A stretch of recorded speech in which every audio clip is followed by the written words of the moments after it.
Welcome to Mike ID's online cooking class for Thai vegetarian and vegan cooking. The following dish is Mike ID's stir-fried eggplant.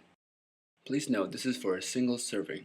For ingredients, you will need 1 teaspoon of chili, 1 teaspoon of garlic, 2 tablespoons of oil, 2 tablespoons of chopped tofu, 1 big handful of chopped eggplant soaked in water, 2 tablespoons of mushrooms, half tablespoon of miso paste, half tablespoon of soy sauce, 1 tablespoon of mushroom sauce, 1 handful of basil leaves, and 1 teaspoon of brown sugar.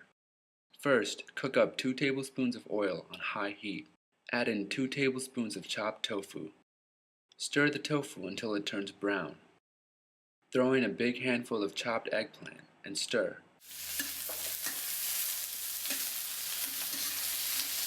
Add 2 tablespoons of mushrooms and stir again.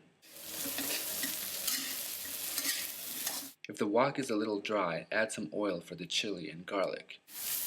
If you like spicy, you can add more. While stirring the wok, add 6 tablespoons of water and keep on stirring for another minute. Then add in a half tablespoon of miso paste, half tablespoon of soy sauce, and 1 tablespoon of mushroom sauce. Stir for another good minute and be sure to add a little water if the wok is becoming too dry. Throw in a handful of basil leaves and a teaspoon of brown sugar. Now mix the wok a bit, and there you have it, Mike ID's stir-fried eggplant.